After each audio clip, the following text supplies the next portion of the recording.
오순절 역사와 신학을 수강하시는 학생 여러분 안녕하셨습니까? 이번 학기에 대면 수업을 희망했었지만 아직도 중국발 바이러스가 채워지지 않아서 이 학기에도 이렇게 비대면으로 동영상으로 온라인 강의를 하게 되었습니다. 참으로 안타깝습니다. 속히 제어되고 그래서 얼굴과 얼굴을 마주대고 수업을 할 수 있기를 바랍니다. 이번 학기에는 저와 여러분이 오순절 역사와 신학이라는 제목으로 한 학기를 만나게 되겠습니다.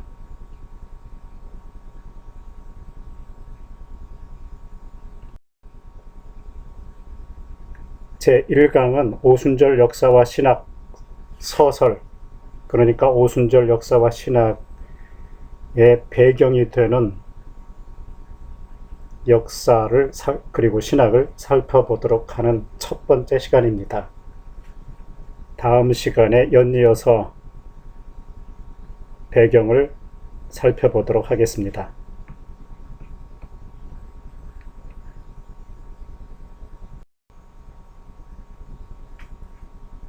오순절 운동은 무엇인가? 오순절이란 말은 펜테코스테라고 하는 헬라어에서 온 것이지요. 오순절 운동을 영어로 하면 펜테코스탈 무브먼트가 되죠. 그리고 오순절주의 그러면 펜테코스탈리즘 이렇게 표현을 합니다. 이때 이 펜테코스탈이란 말은 헬라어 펜테코스테라고 하는 말에서 음력을 한 것입니다. 그러니까 헬라어 펜테코스테를 의역을 하지 않고 우리말은 의역을 했지요. 오순절. 그러나 영어권에서는 이 펜테코스테를 헬라어 펜테코스테를 의역을 하지 않고 음력을 해서 펜테코스탈이라는 말이 생긴 것입니다. 그러면 이렇게 헬라어로 펜테코스테 그리고 영어로 펜테코스탈 그리고 우리 한글로 오순절 라고 하는 이 오순절 운동은 과연 무엇인가? 저와 여러분이 몸담고 있는 배우고 있는 학교가 순복음 총회신학교 있죠. 그리고 소속되어 있는 교단이 기독교 대한하나님의 성회입니다. 이 기독교 대한하나님의 성회 그리고 순복음 총회신학교는 크게는 오순절 운동을 표방하고 오순절 신학을 연구하고 가르치는 오순절 형태의 목회를 하고 오순절을 연구하고 가르치는 그런 일을 하기 위해서 세운 학교 그리고 교단이죠. 그래서 이 학교에서 오순절 운동을 연구하고 가르쳐야 되는데 이번 학기에 여러분들이 이 강의를 통해서 이 오순절 운동은 무엇인가를 생각해보고 앞으로 내가 오순절 운동을 어떻게 펼쳐가야 될 것인가, 오순절 신학을 어떻게 할 것인가, 오순절적으로 어떻게 목회하고 어떻게 선교하고 어떻게 설교하고 할 것인가, 어떻게 가르칠 것인가, 이것을 할 수 있는 그 기초적인 뼈대를 세운다고 생각하면 되겠습니다. 그러면 과연 오순절 운동은 무엇인가?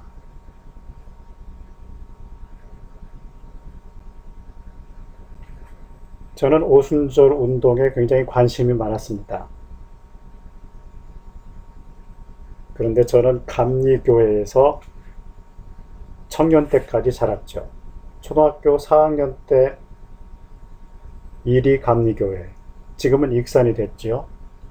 이리감리교회에 정착을 해서 초등학교, 중학교, 고등학교 그리고 청년 과정을 거기 이리감리교회에서 보냈습니다.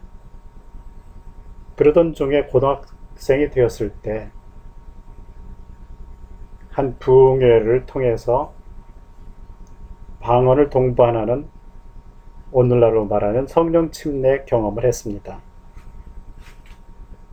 그리고서 소위 말하는 성령운동, 이 오순절 운동에 관심이 많았죠.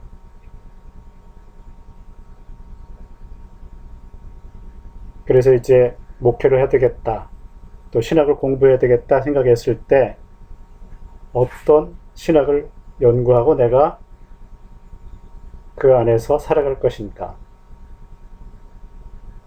이것을 생각할 때 한세대학교가 제 앞에 나타났습니다. 그래서 한세대학교의 MDB 과정에 진학을 해서 오순절 운동을 공부하고 싶었습니다.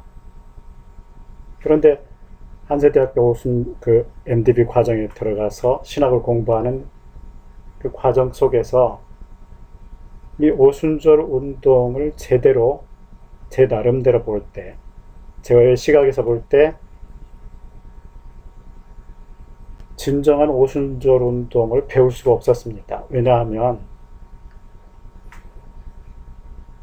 칼빈주의를 표방하는, 개혁주의 신학을 표방하는 곳에서 가장 중요한 텍스트는 물론 성경이지만 그 칼빈주의를 있게 한 사람의 신학을 연구하려면 칼빈의 원서를 읽어야 됩니다. 칼빈의 글을 읽어야 되는 거죠.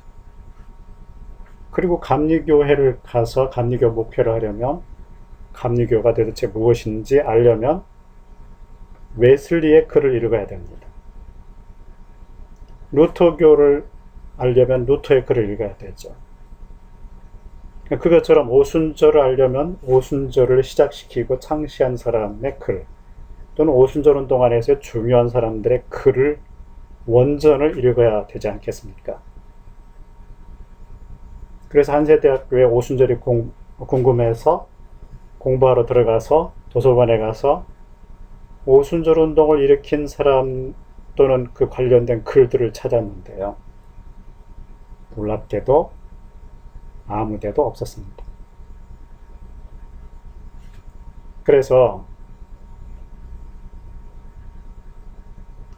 그 오순절 운동을 시작시켰던 사람들의 글들을 읽지 못해서 제 나름대로 그때부터 그분들의 글들을 찾기 시작했습니다. 다시 말하면 혼자 자료를 모으게 된 거죠. 그리고 자료들을 모으고 그분들의 글들을 읽고 번역하고 이렇게 자료를 축적하고 그 작업을 20여 년을 했습니다. 그 결과를 여러분과 함께 이번 학기에 나누는 것입니다. 자, 그러면 오순절 운동은 무엇인가?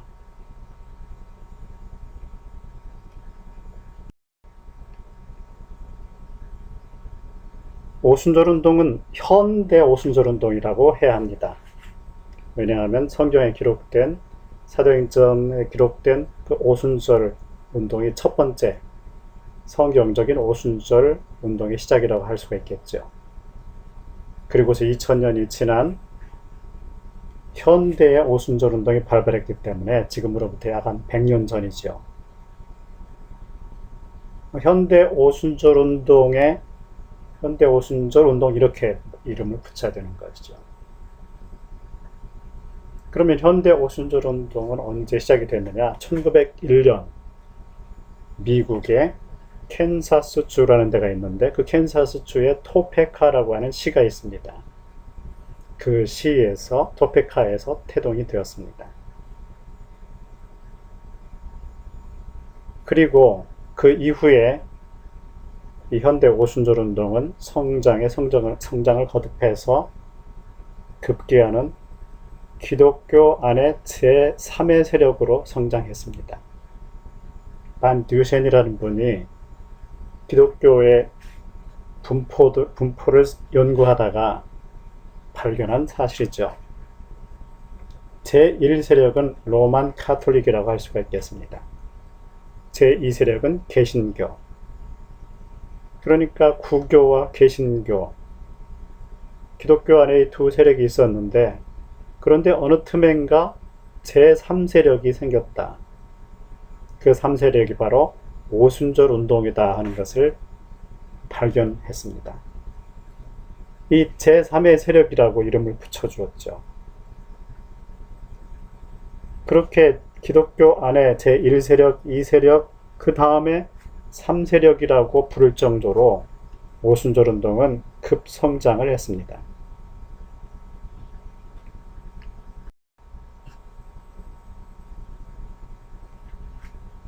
자, 이 도표를 보면은요, 각 종교 간에, 기독교 안에서도 마찬가지고, 종교 간에 평균 성장률을 표현한 것입니다. 1990년에서 2000년까지 연구를 해서 이렇게 비교를 해놨죠. 제일 위쪽에 보면 charismatic 성장률이 있고요. 약 한 5.78%가 되겠죠. 그 다음 많이 성장한 곳이 뭐 이렇게 밑쪽에 네 번째 보면 independent 독립교회라고 할 수가 있죠. 한 5.3%. 그리고 세 번째로 급성장을 한 그룹이 있는데 그게 바로 펜테코스탈이다. 약간 4.9% 정도 되겠죠. 이런 성장은 앵글리칸이나 그러니까 성공회 또는 프로테스탄트 개신교, 에반젤리칼 이런 데보다도 훨씬 높은 성장률을 보이고 있는 것이죠.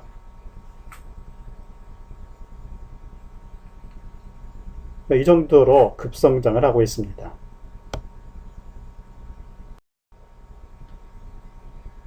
기독교 인구 안에서의 분포를 보면은요, 캐톨릭이 많죠.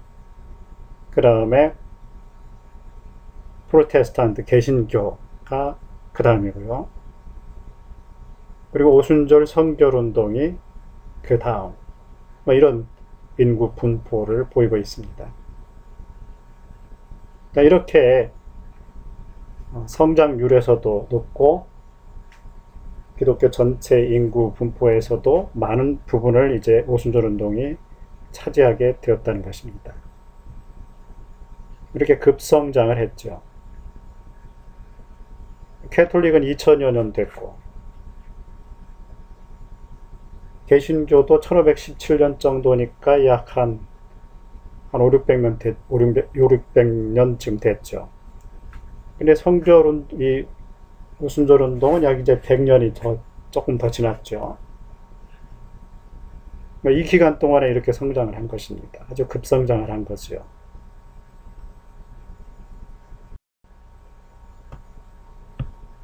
이 지도로 보면은 삼각형, 빨간 삼각형 있죠? 그 부분이 미국의 토페카입니다. 이 토페카에서 시작된 오순절 운동, 현대 오순절 운동이 밑쪽으로는 남미로 퍼져나갔고요. 그 다음에 중국과 한국, 특히 한국에서 그리고 유럽으로 그리고 아프리카로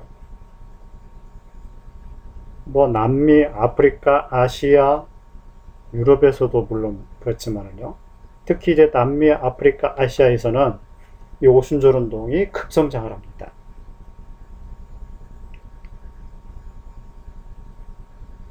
우리나라에 몇 년 전에 우리나라에서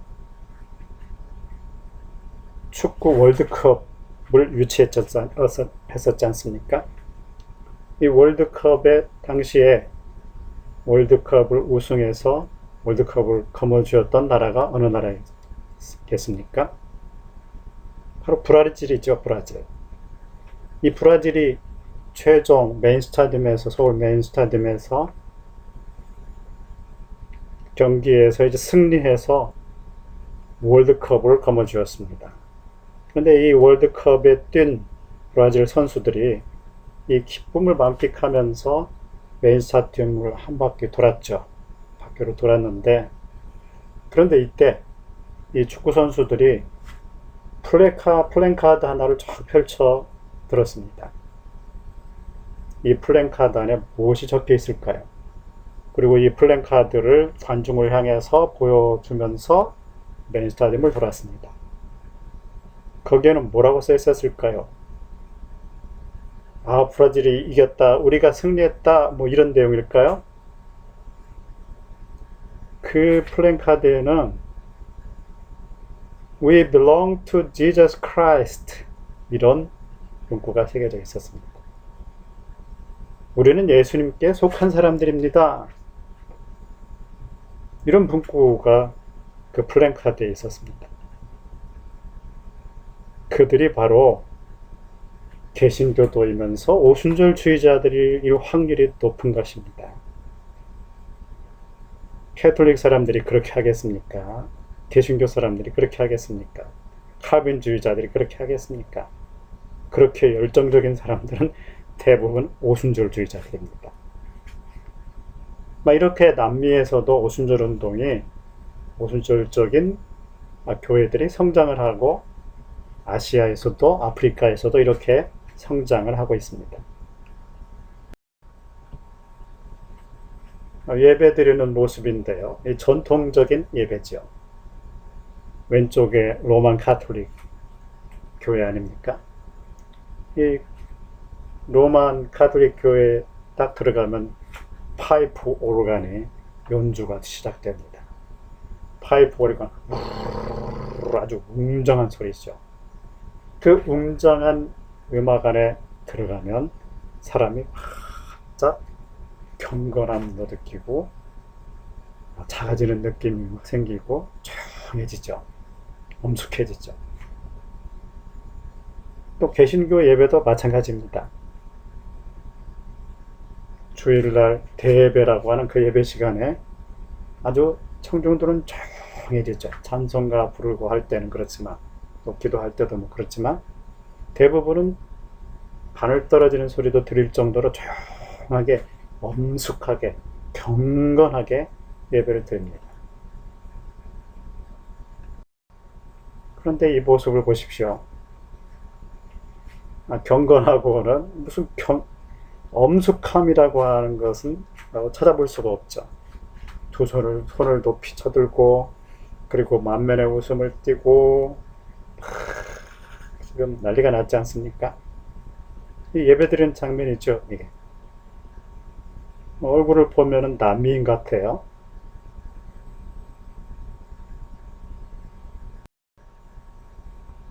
또 이 예배를 이제 드리고 있지 않습니까? 아주 열정적으로 찬양하고 있죠. 뭐 기도하고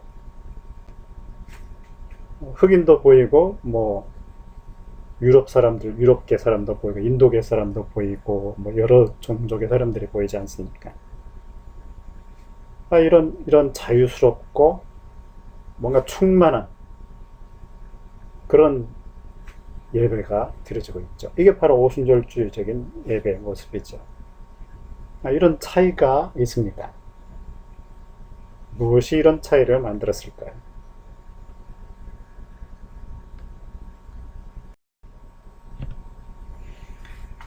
자, 그러면 이 오순절 운동이라는 그 이름의 유래를 살펴보도록 하겠습니다. 오순절은 구약에서부터 시작이 된 거지요. 이 구약 시대의 오순절은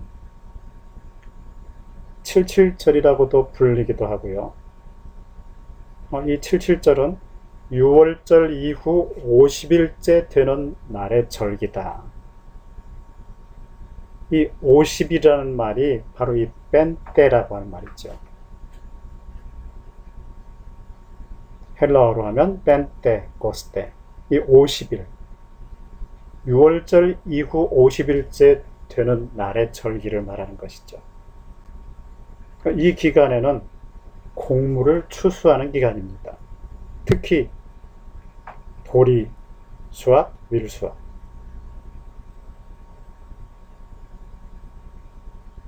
그래서 이 오순절은 처음 익은 열매를 드리는 날, 맥주 감사절이라고도 하죠. 그 기간하고 이렇게 겹쳐서 나타나는 거죠. 첫 열매를 드리는 추수의 기간이었습니다. 이것이 구약시대의 오순절이죠. 그런데 이렇게 가나안 땅에 처음 들어갔을 때, 약속의 땅, 젖과 꿀이 흐르는 약속의 땅에 처음 들어갔을 때 성전이 파괴되기 전까지, 솔로몬 성전이 파괴되기 전까지 오순절은 이 첫 열매를 드리는 기간이었다. 근데 이제 성전이 파괴된 이후, 그러니까 아시리아에 의해서 포로되고 바빌론에 의해서 포로된 이때, 그때 이 오순절은 첫 열매의 추수라기보다는, 추수 감사절이라기보다는 신의 산에서 율법을 받은 사건을 기념하는 날이 되었습니다. 성전이 파괴된 후에 유대인들은 왜 우리가 이 나라가 멸망했는지를 살펴보다가 하나님의 말씀 율법을 준수하지 않았기 때문이다. 그러면 우리가 어떻게 해야 되느냐?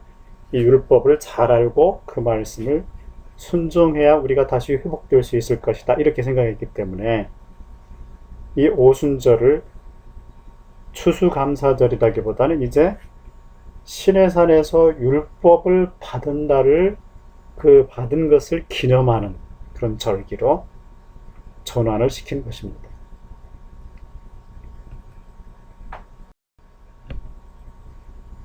신약의 오순절, 이제 우리 예수님 시대에 와서 신약의 오순절은 예수님께서 이 세상에 세상에서 고난을 당하시고 다시 부활하셨죠. 부활하신 후에 이 세상에서 40일을 계셨습니다.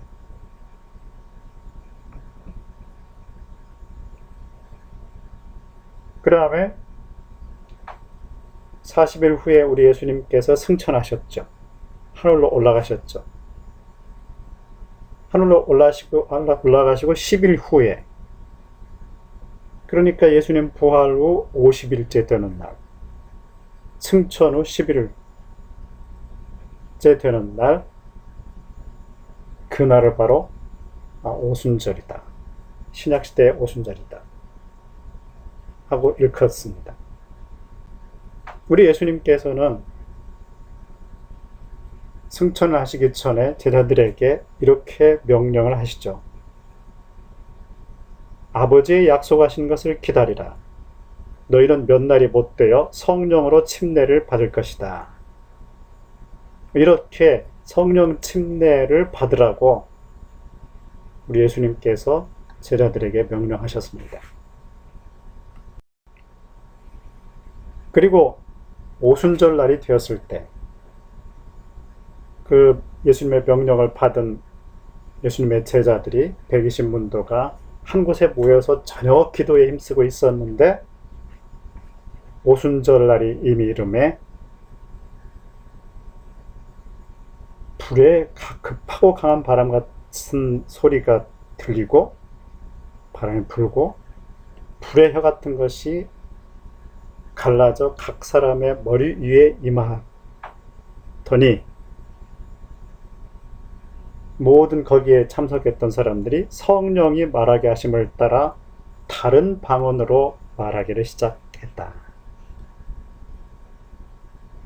이게 바로 성경시대의 오순절 운동의 시작이죠.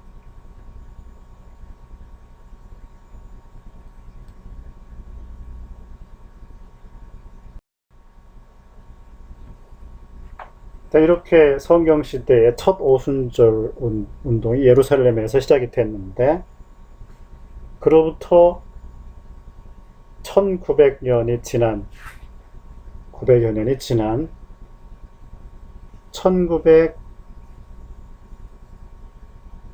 2000년에서 1901년 사이에 현대 오순절 운동이 발발했습니다.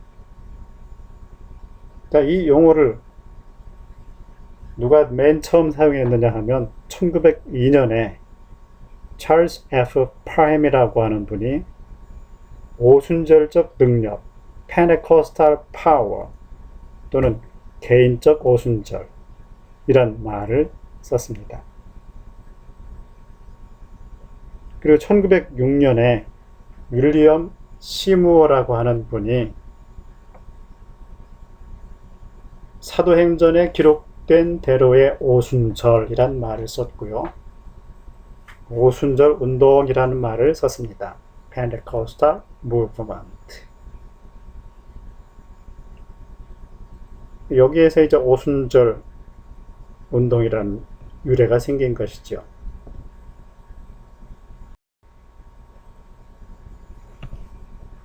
자, 그러면 이 현대 오순절 운동의 배경을 살펴보도록 하겠습니다.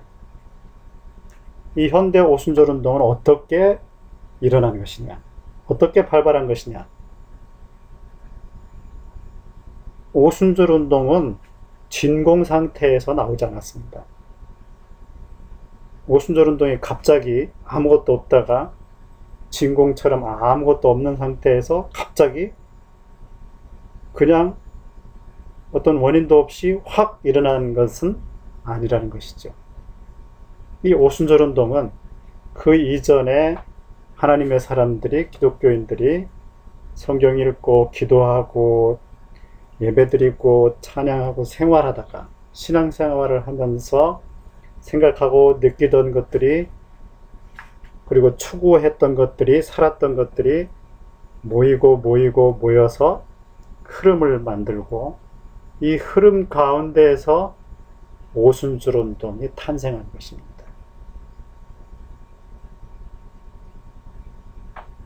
그래서 이 오순절 운동의 배경을 살펴보는 것은 대단히 중요한 것입니다. 자, 이 현대 오순절 운동의 배경이 될 수 있는 것을 이제 꼽아보라면, 첫째는 성경적 초대주의가 있습니다. 두 번째는 복음주의, 그것도 신복음주의가 아니고 구복음주의. 세 번째는 중생, 네 번째는 성화, 다섯 번째는 성령 침례의 동반, 그리고 방언, 신유, 재림, 이런 배경, 이런 데에 대해서 기독교인들이 생각하고 운동하고 살아가고 했던 것들이 모여서 어떤 현대 오순절 운동을 형성시킨 것입니다. 그러면 하나하나 살펴보도록 하겠습니다. 제일 먼저 현대 오순절 운동의 배경 중에 가장 중요한 것은 이 오순절 운동의 그 근저에는, 가장 중심되는 그 뿌리, 가장 깊은 곳에는 성경적 초대주의가 있다는 것입니다.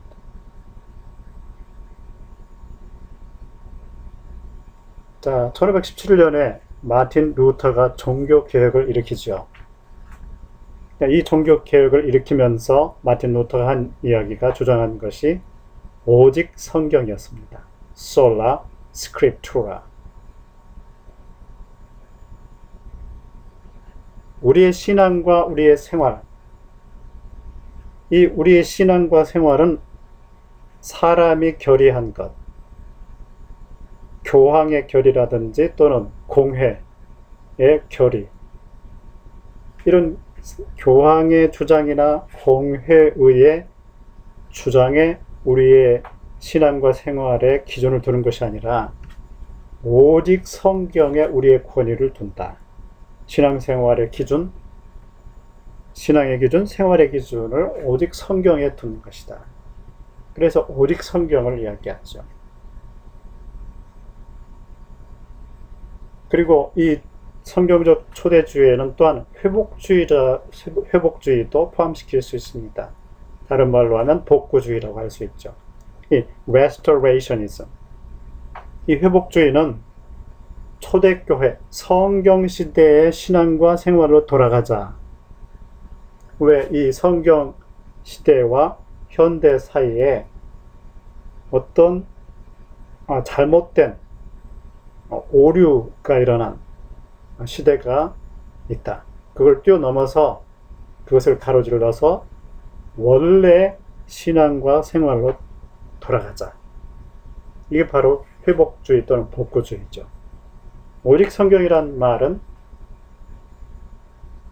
그동안의 성경시대 이후에 사람들이 주장하고 결정했던 것, 그런 구조, 그런 신앙, 그런 생활이 아니라 성경을 기반으로 한 성경을 찾아 들어가서 어떻게 믿어야 되고 어떻게 생활해야 되는 것을 다시 발굴해내서 오늘날 그렇게 믿고 생활해야 된다 하고 주장하는 거죠.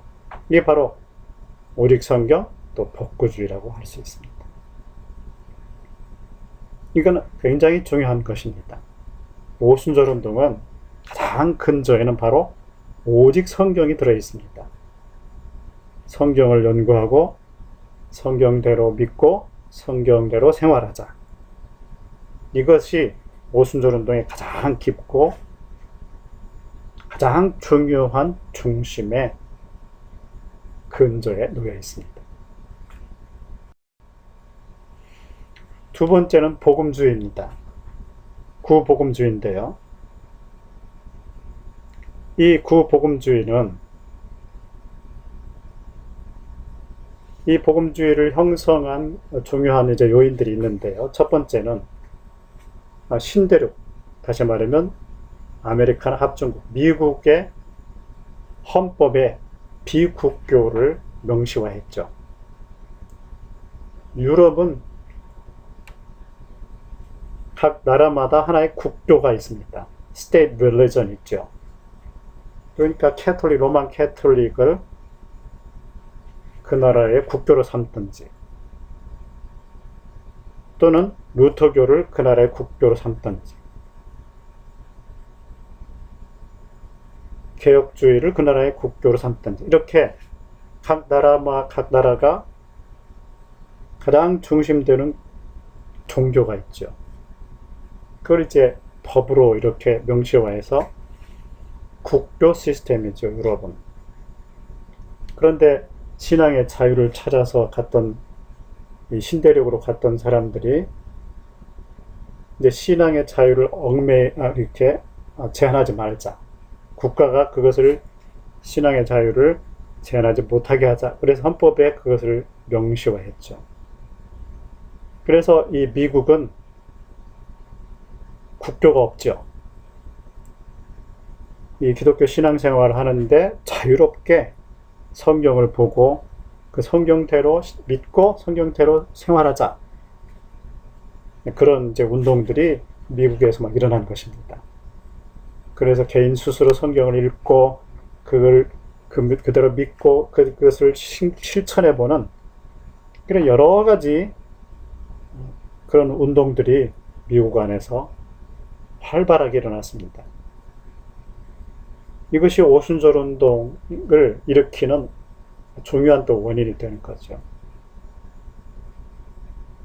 그 다음에 불신자들의 자유. 유럽에는 불신자가 있을 수가 없죠. 왜요? 법으로 다 교인이 되니까요. 국교 체제에서. 그러나 국교 체제가 없는 미국에 왔을 때는 사람들은 법으로 제한을 받지 않으니까 나는 예수 안 믿어 하고 개인적으로 표명을 해도 누가 법적으로 제재를 하지 않는 거죠. 그래서 불신자들이 자유를 누리게 됐습니다. 교회 예배 드리러 나가지도 않고 나는 불신자다 막 표명하고 그런 생활을 하게 되는 거죠. 자유로운 생활이죠, 진짜.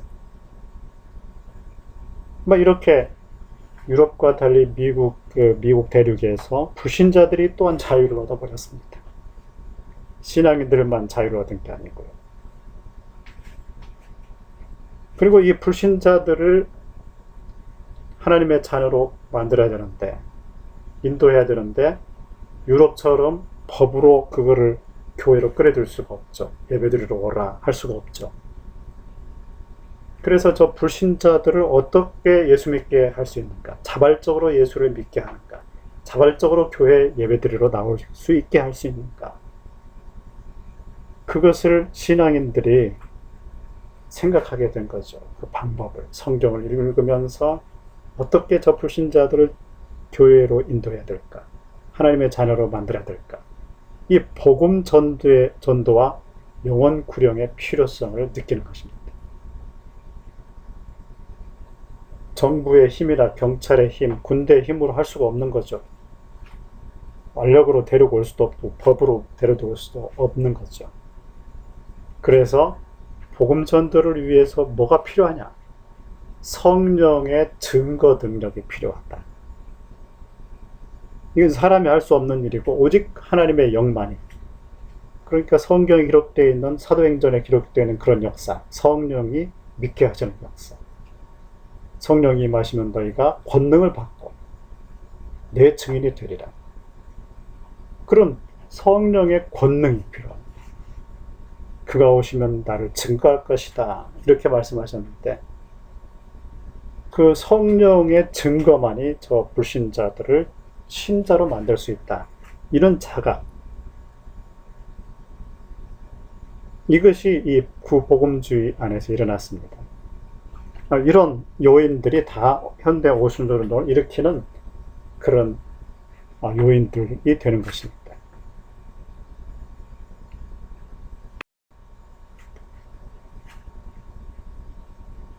자, 그러면 이제 신학적인 중요한 배경이 되는 신학적인 주제로 한번 들어가 보죠. 이 중생. 이 중생이란 주제는 아주 중요한 것입니다. 이 중생이라고 하는 거듭남, 구원받음,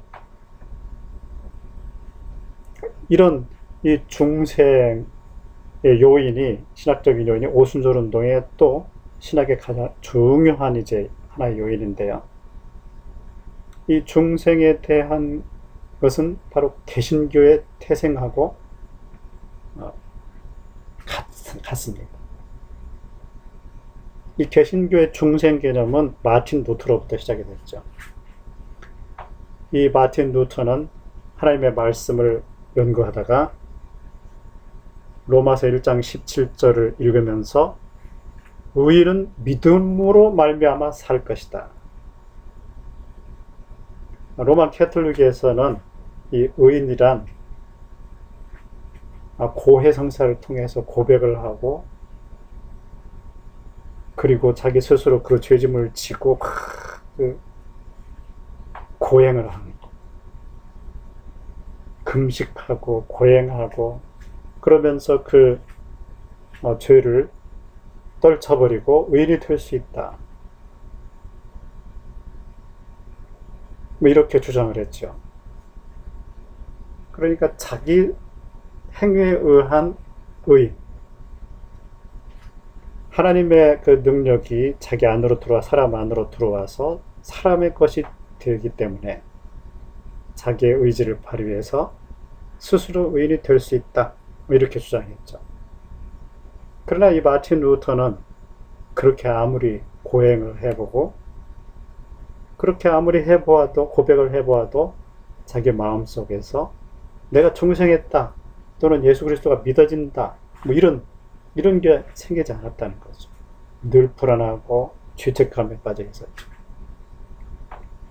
그런데 이 로마서 1장 17절을 읽어가다가 의인은 어떻게 되느냐? 믿음으로 말미암아 된다. 오직 믿음으로 말미암아 의인이 된다고 하는 것을 깨닫게 되죠. 믿음이 나를 구원하는 것이로구나. 고행과 행위가 나를 구원하는 것이 아니라 믿음이 구원하시는구나.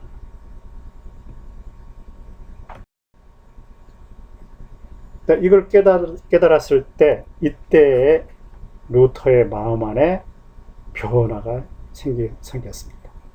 이때 나는 일시에 거듭나게 되고 활짝 열려진 문을 통해 천국 그 자체에 들어간 것을 느꼈다. 이 마음에서 느꼈다는 것이죠. 중생 경험을 한 것입니다. Salvific experience. 구원 경험을 하게 된 거죠. 내적인 inner salvific experience. 내적인 중생 경험을, 구원 경험을 하게 된 것입니다. 어디에서요? 마음 안에서.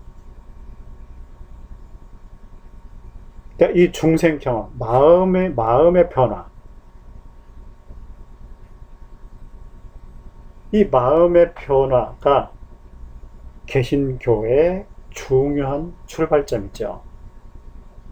이 개신교의 출발점을 오순절 운동, 오순절 신학도 그대로 이어받았습니다. 이 루터는 이 마음에서, 죄라고 하는 것은, 이 원죄라고 하는 것은 마음에서 하나님을 신뢰하지 않는 것입니다. 마음이 하나님과 반대 방향으로 되어 있는 거죠. 그런데 이 믿음이라고 하는 것은 마음에 하나님에 대한 신뢰가 생긴다. 이 하나님에 대한 신뢰는 내 마음이 내가 내 인생을, 내 삶을 하나님을 향해서 바쳐도 되겠다. 하나님 위해서 죽어도 하나님이 나를 살리실 것이라고 하는 신뢰, 이끌어 주실 것이라고 하는 신뢰, 이 마음의 신뢰를 믿음이라고 하는 거죠. 그래서 아까 말씀드린 것처럼 내적인 구원 경험을 하게 됩니다.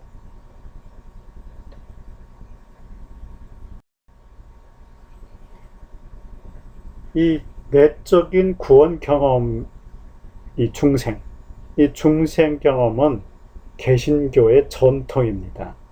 루터로부터 시작되어서 캘빈도 마찬가지고요, 웨슬리도 마찬가지죠.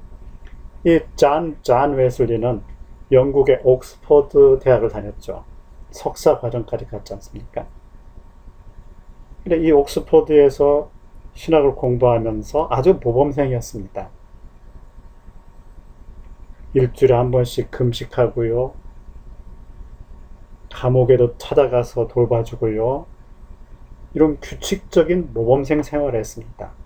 그래서 이 규칙벌레라고 해서 메서디스트라는 별명을 그때 얻었죠. 이렇게 겉으로 보면은 굉장히 모범생이에요. 예수님 잘 믿는 것 같아요. 그런데 그 안을, 웨슬리의 마음 안에서 대학원생이 된 웨슬리의 마음 안에 놀랍게도 예수님에 대한 확신이 없었습니다. 예수가 그리스도라고 하는 확신이 없었어요.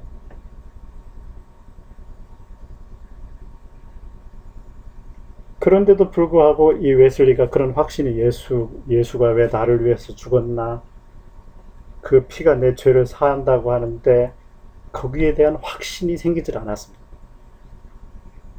그럼에도 불구하고 미국의 선교사로 가기 위해서 배를 타게 되죠. 근데 그 배 안에 모라비안 교도들이 함께 타고 있었습니다. 그 모라비안 교도들과 함께 이야기하는 과정에서 그 모라비안 교도, 그 배 안에 탔던 사람들이 뭐라고 하느냐면, 기독교는 마음의 종교입니다. 중생은 마음에서 경험될 수 있는 것입니다. 이렇게 얘기를 해줬습니다. 이거는 루터에게서 이미 시작이 된 거죠.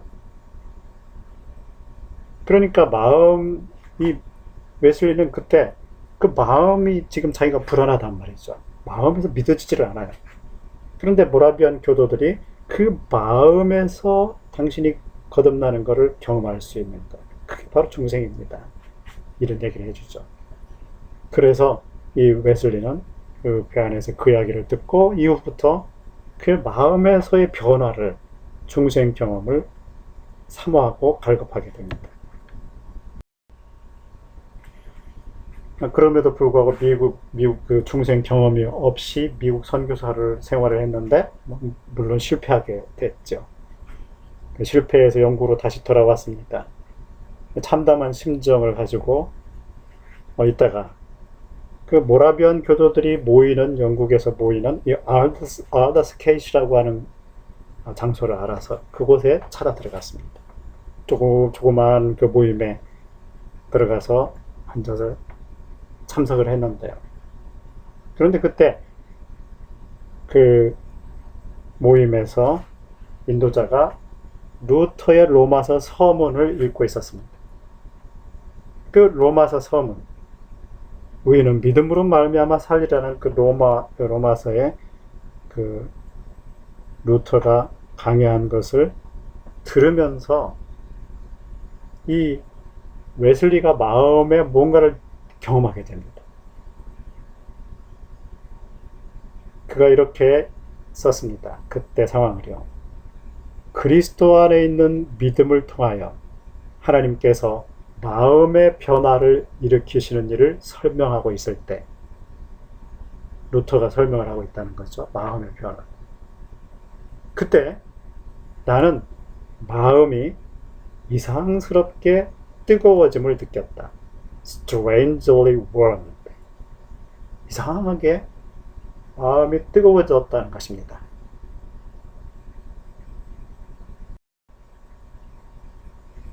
그러면서 어떤 생각이 들으냐? 구원을 위해 내가 그리스도를, 오직 그리스도만을 의지해야 되겠구나. 그것을 느꼈다. 주께서 나의 죄를, 심지어 나까지도 다 거두어가셨고 나를 죄와 사망의 법에서 구원하셨다는 확신이 나에게 주어졌다. 어디에? 마음에. 그 마음에 확신이 없었는데 확신이 생겼다는 것입니다. 어떤 것에 대한 확신이요? 나의 죄, 심지어 나까지도 그리스도께서 나를 위해서 죽으셨구나. 나의 죄를 위해서 죽으셨구나. 나를 죄와 사망의 법에서 구원하셨다는 확신이 생겼다는 것입니다. 그때. 자, 이런 웨슬리의 그 마음의 확신 경험, 중생 경험, 루터의 경험, 다 그대로 이 중생의 경험이 오순절 운동 안으로 들어옵니다. 두 번째 중요한 신학적인 주제는, 두 번째는 성화, 이 sanctification이라는 주제입니다.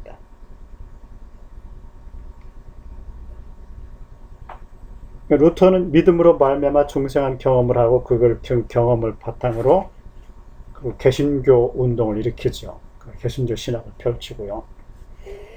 그런데 이 루터와 칼빈은 그 중생한 이후에 사람들이 신앙 생활을 해나가면서 성화되어야 한다는 것을 주장했죠. 중생만 주장한 게 아니죠. 그런데 이 루터와 칼빈은 이 성화를 어떻게 생각했느냐?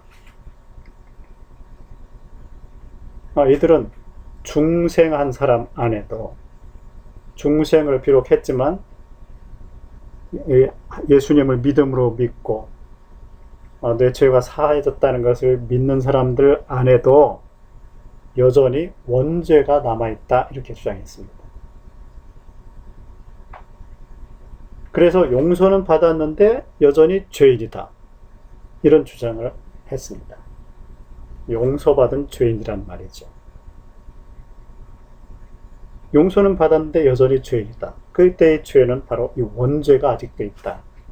다시 말하면 마음속에서 하나님께 대한 반대되는 것, 하나님을 신뢰하지 않는 것이 여전히 남아있다는 것입니다. 그래서 이 중생자는 그 죄와 싸워야 된다. 그 원죄와 싸워야 된다는 것입니다. 그것이 성화의 과정이다. 이걸 언제까지 해야 되느냐? 일생 동안 해야 된다. 그리고 이 완전한 성화, 이 perfect sanctification은 이 세상에서는 불가능하다. 저 세상에 가서야 완성이 될 수 있다, 이렇게 주장을 했습니다.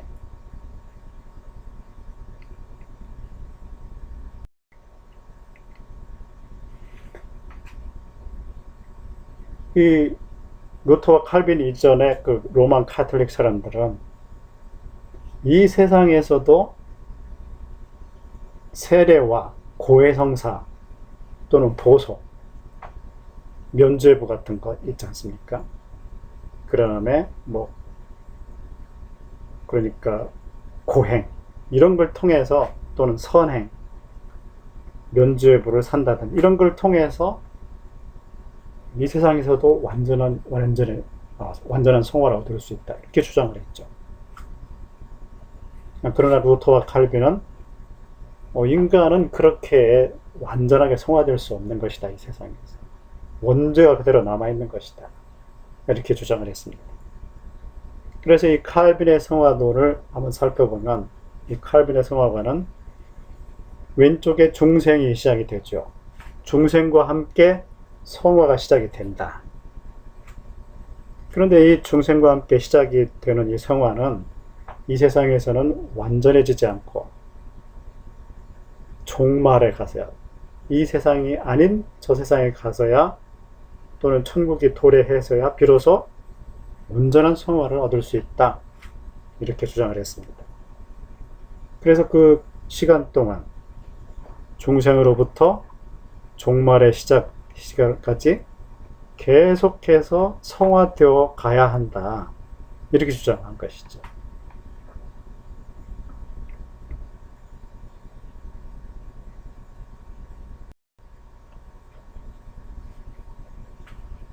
웨슬리도 마찬가지였습니다. 중생자 안에는 여전히 원죄가 남아있다. 그래서 용서받은 죄인이다. 이건 루터, 칼빈, 웨슬리가 다 동일합니다. 그리고 중생자는 일생 동안 죄와 싸우면서 성화되어 가야 한다. 여기까지 루터와 칼빈과 웨슬리가 동일하죠. 그런데 그 다음에서 달라지는데요. 온전한 성화는 이 세상에서도 가능하지 않을 것인가? 이런 이제 의문을 품었습니다. 루터나 칼빈처럼 이 세상에서는 우리가 온전해질 수 없다. 이렇게 주장을 했는데 원죄가 남아있기 때문에. 그런데 웨슬리는 그렇게 수동적이지 말고 우리가 적극적으로 성화되어 가면 어떻겠느냐. 또 하나님의 은혜로 이 세상에서도 온전한 성화가 가능하지 않겠느냐 하는 그런 의문을 가지고 그걸 추구했습니다. 그래서 그분이 그 온전한 성화를 경험했다, 이제 이렇게 주장을 합니다. 그것을 도표로 이렇게 보면은요, 중생과 더불어서 성화가 시작이 된다. 자, 여기까지는 루터와 칼빈하고 같죠. 그런데 이 웨슬리는 이렇게 생애 가운데 어느 순간에 온전한 성화를 어느 정도 얻을 수 있지 않느냐. 그리고 나서 그 이후에 점점 더 성숙해 갈 수 있지 않겠는가. 이런 주장을 했습니다. 그래서 이 중생과 중생 이후에 또 다른 경험, 중생 경험 이후에 또 다른 중생 이후의 경험, 중생에 후속하고 중생과는 구분되는 제2차 경험, 이 경험을 추구하게 됩니다. 그래서 시작되는 성화와 온전한 성화, 순간적인 온전한 성화를 추구하게 됩니다. 그러니까 온전한 성화의 시점이 앞으로 당겨진 것이죠.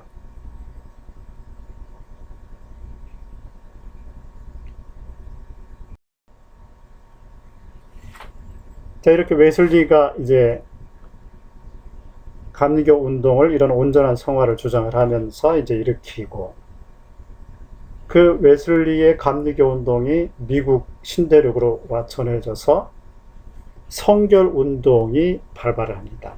홀리네스 무브먼트죠. 이 미국의 성결 운동가들은 온전한 구원을 추구했습니다. Full salvation이죠. 그들에게 이 구원은 두 번으로 나눌 수 있다. 이 두 가지의 경험이 온전한 구원을 형성한다. 웨슬리가 주장했던 것처럼 중생 이후에 후속하고 중생과 구별되는 구분되는 온전한 성화 경험. 이 두 가지가 구원을 형성한다는 것입니다. 그래서 이 중생 때는 인간의 자범죄, 자기 스스로 지은 자범죄가 사함을 받고 중생 이후에 어느 순간에 온전한 성화를 얻게 되는데 이때는 원죄까지도 사해진다. 루터와 칼빈은 이 원죄가 그대로 남아있다고 그랬죠. 그런데 이 성결운동에 오면 이 원죄도 사함을 받아야 되는 것 아니냐. 이 원죄는 마치 죄의 뿌리와 같은 것이고 자범죄는 죄의 가지와 같은 것이어서 원죄로부터 자범죄가 뻗어나온다. 이렇게 이제 생각하는데요. 중생에서 사함 받는 것은 바로 자범죄고 그 이후에 온전한 성화에서는 원죄까지도 사함을 받아야 뿌리까지 뽑히는 것이다. 이 자범죄와 원죄를 다 사함받아서 중생과 온전한 성화를 둘 다 경험함으로써 그 구원, 온전한 구원, full salvation을 이룰 수가 있는 것이다. 이렇게 주장을 했습니다. 그래서 이 중생 이후에 두 번째 체험, 두 번째 경험, 온전한 성화. 첫 번째 은혜, 두 번째 은혜.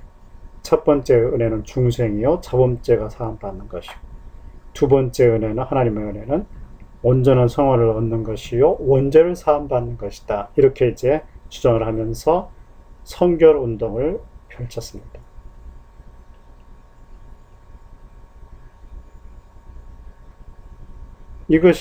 이런 요소도 그대로 오순절 운동 안으로 들어오게 됩니다.